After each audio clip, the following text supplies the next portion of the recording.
성도 여러분 안녕하십니까? 오래간만에 또 뵙습니다. 크게 떠들지 않고 설교하겠습니다.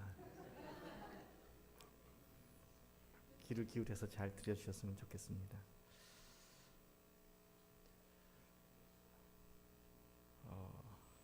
최명규 목사님 초청해 주셔서 감사합니다. 제가 거절하려고 몇 번 시도했었는데 왠지 최명규 목사님께서 말씀하시면 작아져요. 제가요 이렇게 그 권위라고 할까요? 그런 게 있으셔가지고요. 와야 된다 그러면 온 줄 알고 저희 교회 비워놓고 지금 왔습니다.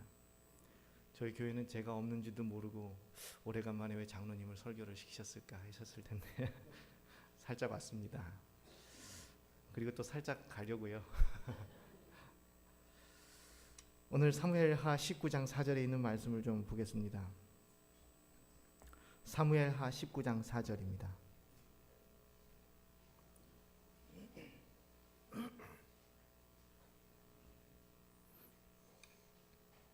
찾으셨나요?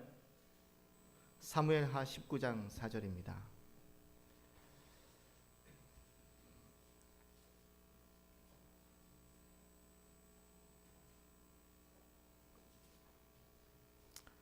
왕이 얼굴을 가리우고 큰 소리로 부르되 내 아들 압살롬아 압살롬아 내 아들아 내 아들아 하니.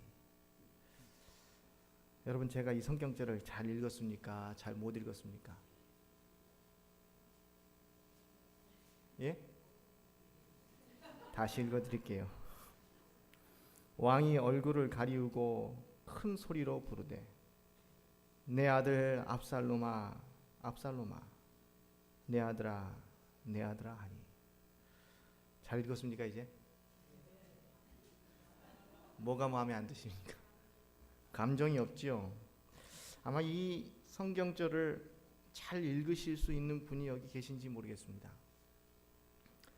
역사적으로 가장 애처롭고 가장 슬픔이 있고 가슴이 찢어지는 통곡 가운데 하나는 자식을 죽인 아버지입니다. 이 자식이 죽었다고 하는 소식을 듣고 다윗은 창자를 쥐어짜며 눈물을 흘리고 통곡합니다. 내 아들아 압살롬아 압살롬아 하면서요. 다윗이 왜 이렇게 고통을 당합니까? 대체 다윗이 무슨 잘못을 했어요? 다윗은 업적이 많지요. 믿음의 삶을 살았고요. 다윗 같은 삶, 예배 중심의 삶, 회개하는 삶, 우리의 모본이기도 하죠. 그런데 다윗은 생애의 말년에 정말로 고통을 당합니다. 믿음 있는 사람이 고통당하면 어떻게 생각되세요? 있을 수 없는 일이죠. 그리스도인이 고통당하는 것도 어떤 분들은 참아내질 못합니다. 그리스도인이 고통당할 때 종종 오해도 합니다. 왜 그리스도인이 고통을 당할까? 그래서 고통의 문제를 좀 해결하는 것이 매우 필요합니다. 제가 정선에서 목회를 할 때 제가 가니까 이 다 남자 수석 집사님을 안 하시려고 그래요. 왜 그런가 봤더니 전에 남자 수석 집사님이 갑자기 돌아가셨습니다. 젊으신 분이. 그 다음번에 남자 수석 집사님을 하신 분이 또 병으로 돌아가셨습니다. 갑작스럽게 젊으신 분, 40대 암으로. 그 다음에 남자 수석 집사님 할까요? 안 하려고 할까요? 그러니까 남자 수석 집사님을 다 안 하려고 해요. 어렵더라고요. 목회를 하면서 들리는 소문이 두 분 다 목사님을 어렵게 했다는 겁니다.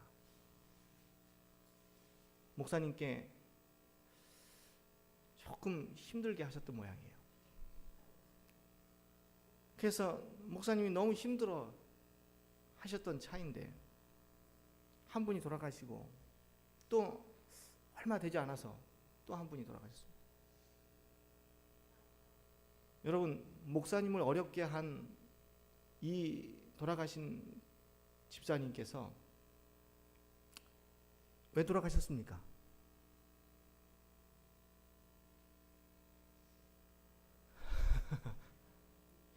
참 어려운 문제예요. 교회에 반대했으니까 그랬다, 이렇게 쉽게 얘기할 수 있습니다. 고통의 문제는 그렇게 간단치 않은 것 같습니다.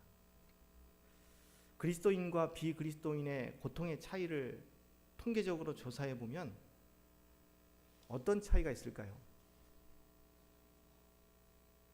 조사해 보지 않아서 잘 모르겠죠. 한 가지 실험을 하면 비그리스도인과 그리스도인의 고통의 차이를 단박에 알 수 있습니다. 여기서 지금 하셔도 좋고요. 지금 하시기가 좀 그러시면 집에 가셔서 하셔도 좋습니다. 일단 망치를 하나 꺼내셔가지고요, 자기의 엄지손가락을 내리칩니다. 아플까요? 아파요? 아프지요. 그리스도인이 되기 전에는 망치로 내리쳤으면 아팠을까요? 아팠지요. 그리스도인이 되기 전과 그리스도인이 되고 난 다음에 망치로 엄지손가락을 치면 동일하게 아플까요? 어떤 게 좀 덜 아파요? 똑같지요. 그리스도인이 되었다고 하는 것이 고통이 경감되는 일은 전혀 없습니다. 그것이 바로 다윗이 느꼈던 고통의 깊이였을 겁니다. 다윗은 참 정직하고 바르게 살았지만 그는 생애 말년에 아들을 먼저 죽이고 그의 품에 안고 울면서 가장 쓴 고통의 잔을 마셔야 했습니다. 한 방울도 남기지 않고 다 마셨습니다.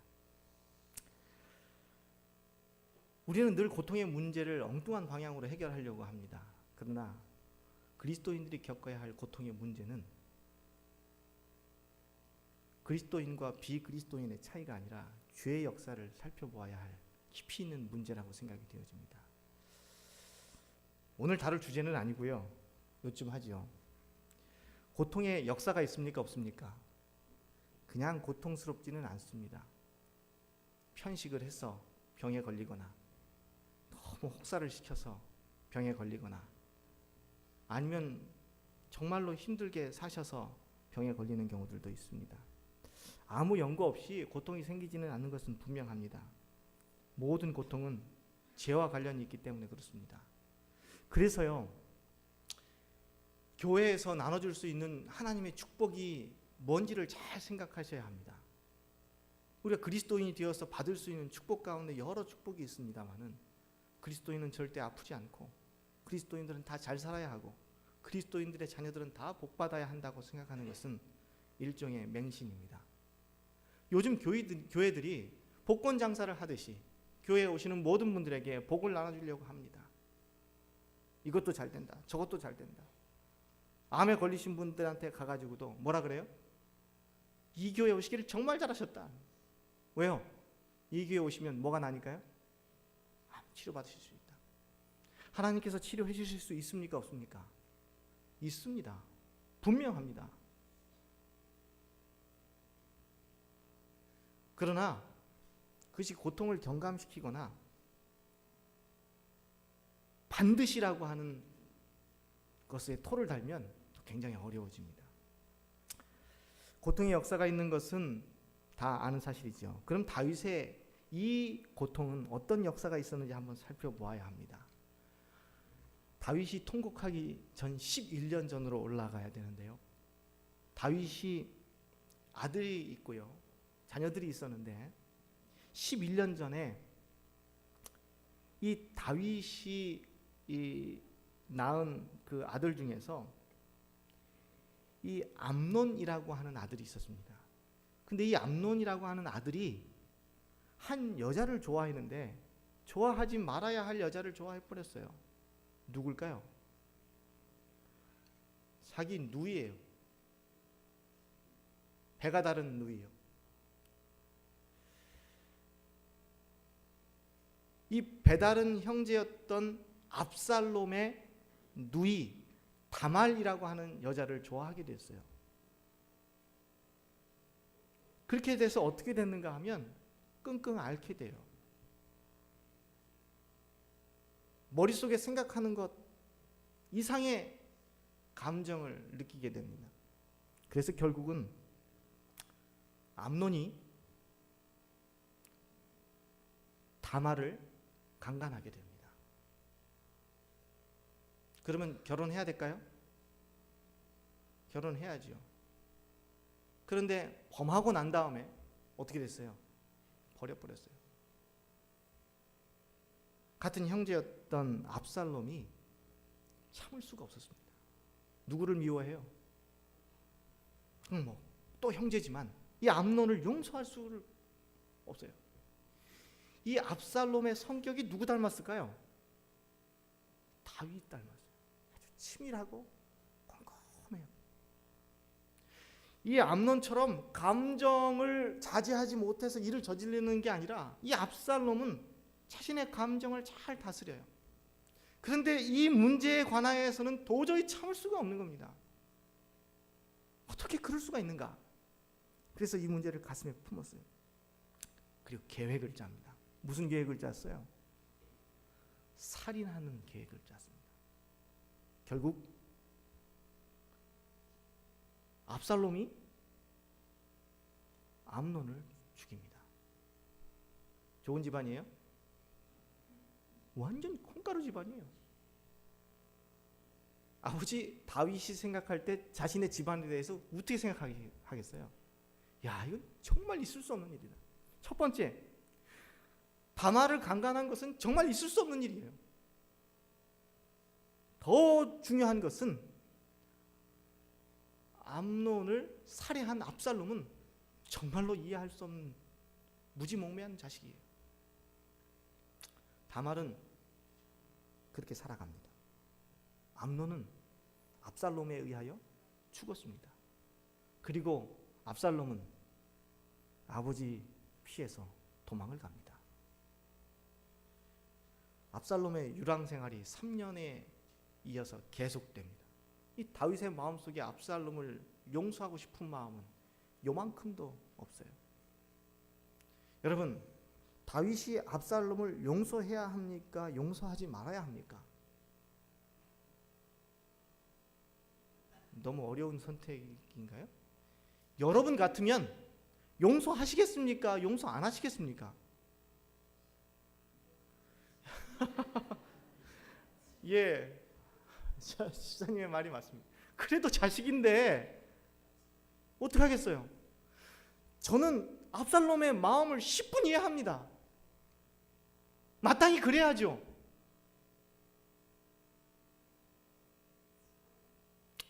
다윗은 압살롬 보기를 거부했습니다. 압살롬의 얘기만 들어도 경기를 일으킬 것 같습니다. 압살롬이 몇 번 비공식적인 라인을 통해서 아버지를 만날 것을 청했으나 눈 하나 깜짝하지 않았습니다. 그런데 들리는 소문에 의하니 아버지가 좀 잔인하다는 소리가 들려요. 누구의 귀에요? 다윗의 귀에. 그래서 그는 용서를 해야 되긴 해야 되는데 법적으로는 용서를 하기로 결심을 했는데 뭐는요? 마음으로는 용서할 마음이 전혀 없어졌어요. 그래서 다윗이 할 수 없어서 3년 만에 압살롬을 부릅니다. 유랑하던 압살롬을 불러요. 이 용서가 무슨 용서로 불리는가 하면 비인격적인 용서예요. 마음은 용서하지 않았는데 뭐로는요? 법으로만 용서를 했어요. 아니, 압살롬이 집에 돌아왔으면 끌어안고 안아주고 내가 너를 다 이해하고 용서한다. 이제 우리 새롭게 살자. 이렇게 했어야 되는데 용서하기로 공식적으로 얘기는 하고요. 그 다음에 아들을 궁으로 불러들였는데 아들 얼굴을 쳐다보지 않았습니다. 아버지의 포옹이 그리웠던 압살롬은 아버지가 용서한다는 소식에 그냥 달려왔는데 아버지가 자기를 만나주질 않아요. 여러분, 예루살렘 성이 넓겠어요? 좁겠어요? 그리 넓지 않은 성이잖아요. 예. 생활하는 공간은 빤한 거 아닙니까? 아버지하고 부딪히지 않는 것은 참으로 어려운 일인데 아버지가 교묘하게 아들의 얼굴을 보려고 하지 않는 것입니다. 다윗의 태도는 대단히 정치적인 태도예요. 정치인들이 무슨 잘못을 해가지고 인터뷰를 할 때 뭐라 그래요? 유감입니다 이러잖아요. 진짜로 유감일까요? 우리는 다 의심하죠. 저런 나쁜 놈. 다윗의 마음이 그랬다니까요. 정치적으로 용서해, 법적으로 용서했는데 진짜 마음으로 용서하지 않았습니다. 이런 것들을 우리는 값싼 용서라고 이야기할 수 있겠습니다. 여러분들은 얼마나 많이 용서하십니까? 용서할 때요, 이미 일은 저질러졌어요. 다윗이 용서를 하는데 다윗에게 무슨 더 손해볼 게 있습니까? 없죠.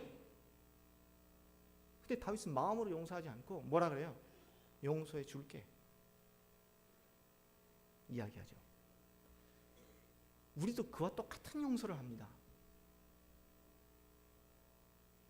사람들에게 뭔가 이야기를 할 때 내가 이미 손해봤고 그것은 이미 털어버렸어요. 그러니까 그 사람이 나한테 용서를 할 때 받아주는 거는 용서해 주지 뭐. 요 정도의 용서는 할 수 있겠습니까? 그런데 예수님께서 우리에게 하신 용서는 뭘까요? 이런 값싼 용서의 의미를 초월합니다. 다시 말하면 내가 너를 용서하면 내 목숨을 내놓아야 되는 거예요. 이 용서는 희생이 따르는 용서예요. 우리는 값싼 용서는 참 잘해요. 그런데 뭐가 따르는 용서는 안 해요? 희생이 따르는 용서, 희생을 감수하는 용서는 참으로 하기 힘들어요. 내가 그 사람을 받아주면, 내가 정말로 힘들어지면 용서할까요? 자신의 이익이 걸려 있으면 정말로 용서하기 참 어렵습니다. 그런 게 우리네 용서예요. 우리는 용서한다고 하면, 용서를 구하는 사람에게 용서를 해준다고 하면 거의 대부분 이 값싼 용서의 선에서 끝나버립니다. 마음으로 용서가 아니에요. 저희 집사람하고 저하고 가끔 이렇게 분위기가 안 좋아지면 제가 바로 용서를 구합니다. 미안하다고. 당신이 왜 기분이 안 좋은지는 잘 모르겠지만 하여튼 잘못했다고. 우리 집사람이 하는 얘기가 뭔지 아십니까? 바로 그 점이라고. 당신이 뭘 잘못했는지 모르는데 늘 용서를 구한다는 거예요. 그러니까 이 순간을 모면하기 위하여 뭐 하는 거예요 지금요? 잘못했다고 하는 거지 진짜 자기가 뭘 잘못했는지도 모르고 남자들은 그러지. 잘못했다. 내가 사과할게. 사과해요 아니에요? 여자들이 바라는 게 그게 아니잖아요. 그죠? 정말 마음에 진심인데 남자들은 뭐가 잘못했는지도 모르고 그냥 잔소리 듣기 싫어가지고 그냥 용서를 구해요. 바로 나처럼요. 저처럼. 다윗처럼 말입니다. 죄는요, 죄를 키워요. 다말 강간 사건이 용서로 끝나지 않았기 때문에 더 큰 죄가 저질러져서 강간 사건이 뭐가 돼요? 살인 사건이죠. 죄를 죄로 반응하면 죄가 점점 더 반향이 커져 버리는 겁니다. 죄를 대응하는 유일한 방법은, 죄를 잡을 수 있는 유일한 선택은 용서였거든요. 만약에 압살롬이 용서를 선택했다면, 만약에 다윗이 용서를 선택했다면 이 이야기는 전혀 다른 이야기가 됐을 것입니다. 그들은 용서를 선택하지 않았어요. 죄를 뭘로 갚았어요? 죄로. 한 사람이 뭔가를 잘못했습니다. 그것을 수치로 계산하자면 50만큼 잘못했다고 칩시다. 내가 가슴이 후련해지려면 얼마를 되갚아줘야 후련합니까? 50을 되갚아주면 후련하신 분은 참 좋으신 분입니다. 내 눈에서 눈물이 나면 네 눈에서는 뭐가 나야 되는 거예요? 피눈물이 나기를 바라는 것이 인간의 심령이죠. 그것이 말하면 공통적인 사람의 마음이에요. 시원하질 않아요.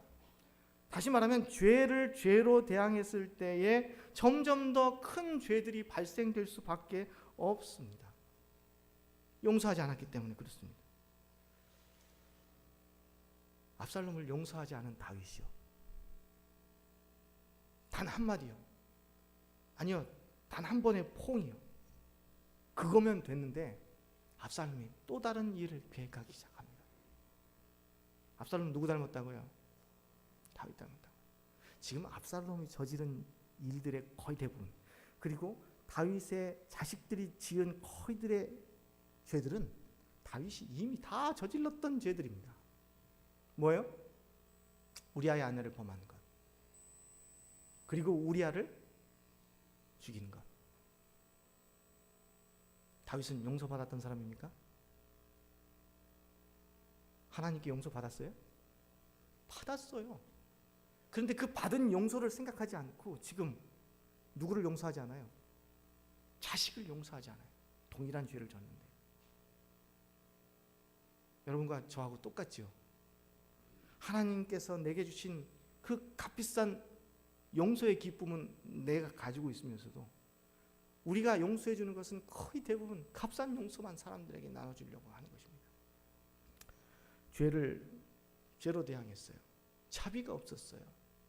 그래서 결국은 압살롬이 또 모의를 시작합니다. 아주 치밀하고도 계획적으로, 그리고 장시간 동안에. 무슨 계획이에요?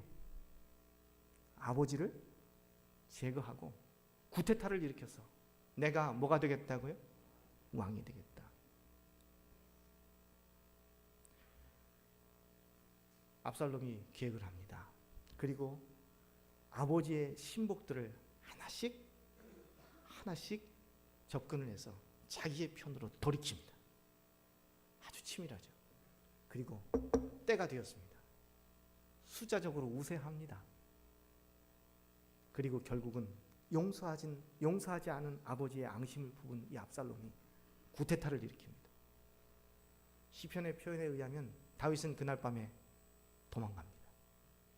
압살롬이 자기 아들이 구테타를 일으켰다고 하는 소식에 소수 정예의 사람들만 데리고 신발도 신지 않고 헐레벌떡 도망가게 됩니다. 다윗이 얼마나 슬펐을까요? 그놈의 아들을 받아준 내가 잘못했다고 생각했을 것입니다. 씨를 말렸어야 되는데 그는 아주 태생부터가 안 좋았다, 이렇게 생각할 수도 있었을 겁니다. 내가 받아줬더니 나를 쳐? 그리고 그날 밤 다윗이 부인들과 함께 또 몇몇 신하들과 함께 도망을 칩니다. 참 잔인해요. 누가 잔인해요?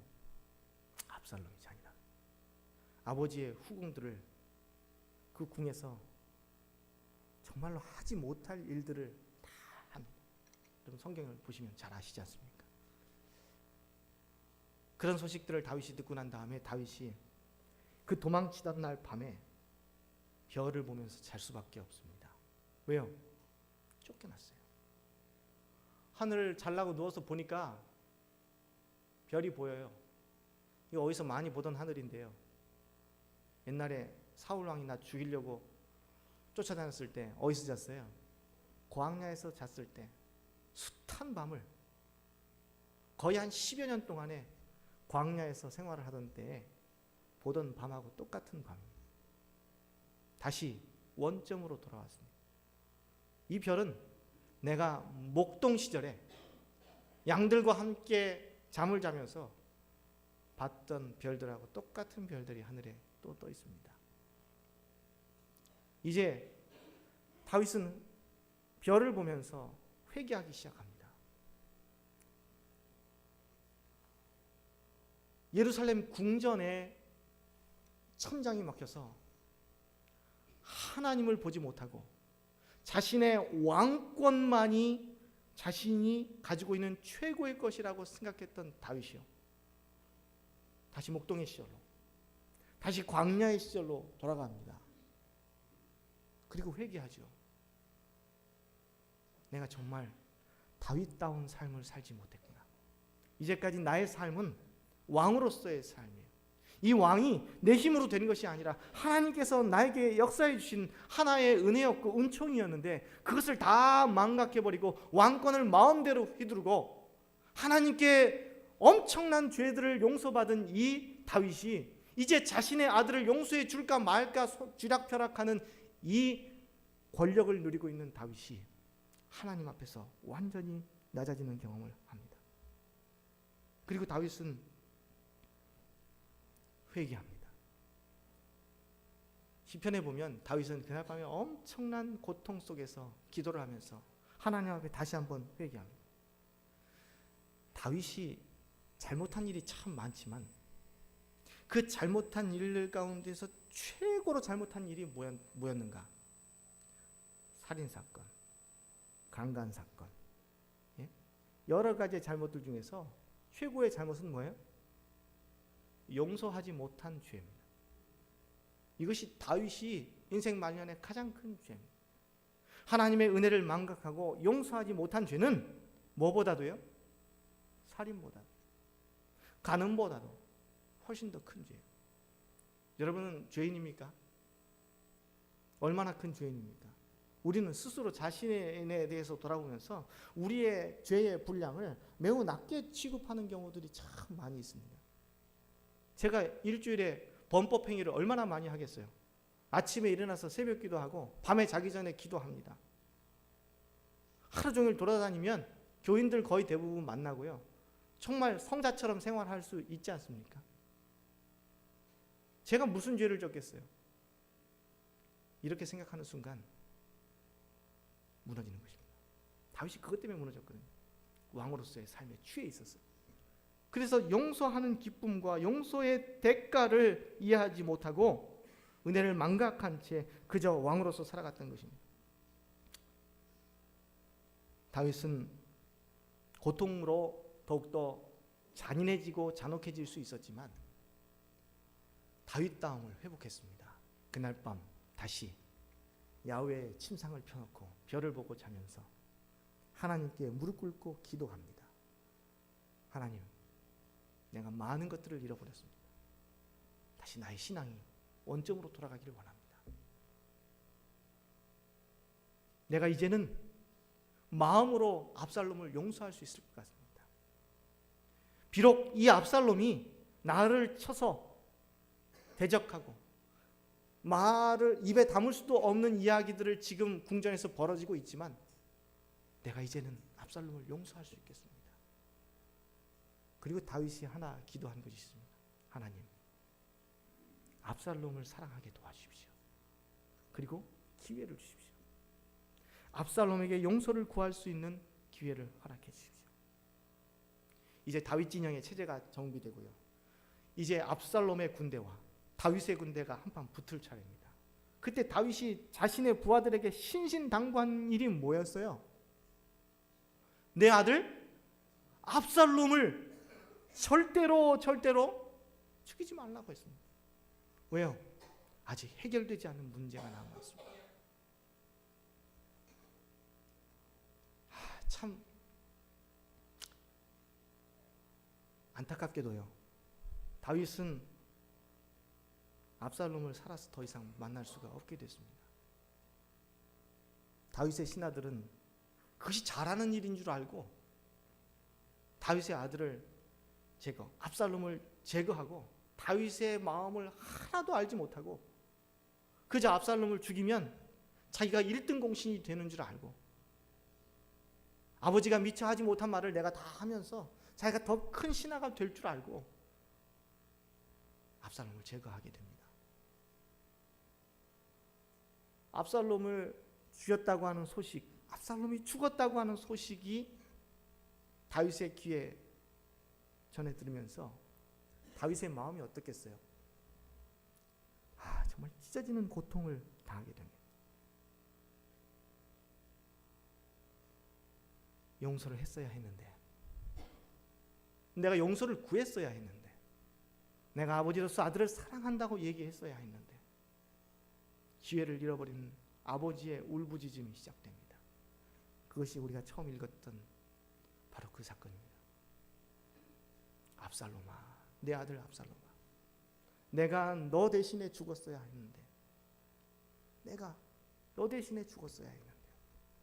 압살롬을 부둥켜 안고 다윗이 울기 시작합니다. 왜 이렇게 슬피 울어요? 왜 이렇게 다윗은 고통당해야 합니까? 용서를 너무 늦게 선택했습니다. 사랑을 너무 늦게 선택했어요. 이미 죽어버린 자식을 가지고 흐느끼면서 부릅니다. 그러나 시간이 정말 너무 빠르게 지나갔습니다. 용서를 구할 시간, 사랑을 할 시간이 그에게 더 이상 남아있지 않았습니다. 물론 하나님께서 다윗을 사랑하시고 다윗의 이러한 교만과 다윗의 이러한 거만한 행동에도 하나님께서 그의 죄를 다 받아주십니다. 그리고 다윗은 오늘 현재를 살아가는 우리들에게 다시 한번 이야기합니다. 아직도 기회가 있을 때 용서해 주십시오. 아직도 기회가 있을 때 용서를 구하십시오. 아직도 기회가 있을 때 사랑한다고 말하십시오. 아직도 기회가 있을 때 한번 손을 잡고 안아주십시오. 여러분, 제7일 안식일 예수 재림 교인들이 너무 딱딱해져 있습니다. 용서의 기쁨과 용서를 해주는 기쁨에 대해서 느끼지 못하고 살아갑니다. 그저 형식적인 예배 가운데에 사로잡혀 있습니다. 과연 이게 용서의 기쁨을 맛본 자들의 삶인가 의심스러울 정도입니다. 여러분께서 오늘 이 자리에 나왔습니다. 그리고 우리의 모든 죄악들을 하나님께 내려놓고 다시 하나님께 만나기를 구합니다. 그리고 돌아가서는 독서를 품습니다. 막 하고 싶은 이야기를 다 합니다. 하고 싶은 얘기 다 하는 것은 초등학교 이전에 하던 일 아닙니까? 믿음이 자라나질 않으니까 요즘도 하고 싶은 이야기를 다 합니다. 근데 해야 될 말은 정작 못해요. 용서해 주세요. 용서를 구합니다. 내가 너를 용서해 준다. 진정으로 내가 너를 사랑한다고 하지 않았어요. 몇 번까지 용서하실 수 있어요? 저의 한계는 3번이더라고요. 제가 아이들을 키워보니까 아이들이 똑같은 일을 반복하면 제가 숫자를 헤아립니다. 하나, 둘까지는 반응이 없던 아이들이 이제 셋을 세면 행동을 고치기 시작합니다. 3일 동안 침대에 들어가라. 그러면 하나, 둘, 그리고 셋이면 아이들이 없어졌어요. 이미 다 침대에 들어가 있습니다. 손살같이 들어가요. 왜 그래요? 왜? 셋하면 별로 안 좋거든요. 아버지가 돌변해요. 뭐 바야바쯤으로 돌변하는 거예요. 굉장히 이상해져요. 괴물처럼 변해가지고. 여러분, 그것이 바로 우리입니다. 그래서 우리는 회개해야 합니다. 다윗처럼 왕노릇 하는 일은 그만두시고 이제 하나님의 자녀로 돌아가야 할 것입니다. 죄인의 모습으로 하나님께 서야 합니다. 글 하나를 읽어드리겠습니다. 사랑하십시오. 시간이 없습니다. 사랑하는 사람을 사랑하십시오. 그리운 사람을 그리워하십시오. 사랑하는 이에게 여유를 부리고 자존심을 세우기엔 세상에 있는 시간이 너무 짧고 세상은 너무 아름답습니다. 사랑 때문에 내가 있어 가슴 아파하는 사람을 사랑하십시오. 세상이 험하다 해도 사랑하기엔 정말 좋은 곳입니다. 내가 있어 그리워하는 가슴이 있기에 사랑하는 사람을 사랑하십시오. 우리가 세상에 있는 시간은 너무 짧고 젊음의 시간도 빠릅니다. 그래도 세상은 사랑하기에 좋고 아름다운 곳입니다. 시간이 없습니다. 일어나서 지금 사랑하는 사람을 사랑하십시오. 좋은 글입니까? 제가 너무 조용히 설교를 해서 아멘도 조용히 하시는 것 같은데요. 여러분의 삶에 변화가 있기를 바랍니다. 그리고 여전히 제 삶에도 변화가 있기를 바랍니다. 그리고 사랑할 수 있는 시간에 반드시 그때 사랑한다 얘기하고 용서한다고 얘기하여 다윗의 통곡이 우리의 것이 되지 않기를 바랍니다. 355장 찬미를 부를 텐데요, 용서받은 자의 기쁨을 아는 자처럼 한번 찬양을 해보십시오. 나의 행한 것 죄뿐이니. 355장입니다.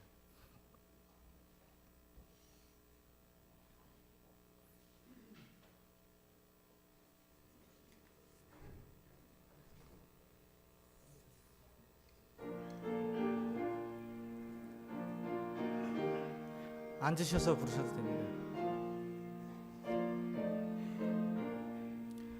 나 행한 것 죄뿐이니 주 예수께 비옵기는 나의 몸과 나의 마음을 깨끗하게 하옵소서.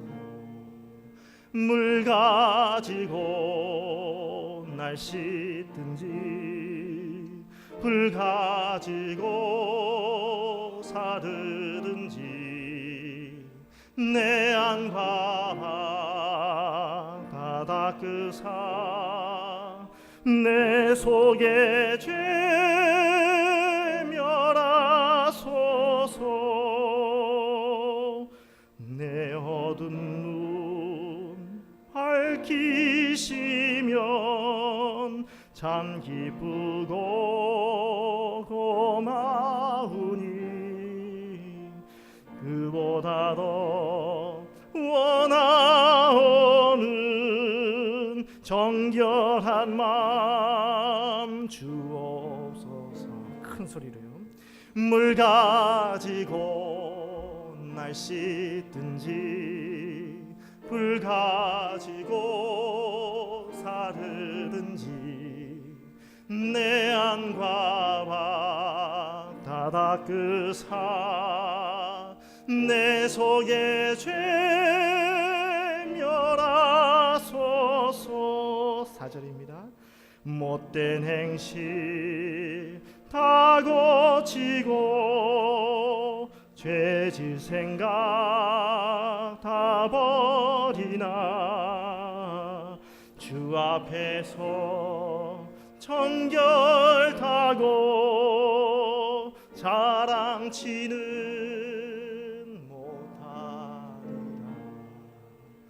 불 가지고 날 씻든지 물 가지고 사르든지 내 안과 바다 닦으사 내 속에 죄 멸하소서. 물 가지고 날 씻든지 물 가지고 날 씻든지 불 가지고 사르든지 내 안과 바다 닦으사 내 속에 죄 멸하소서.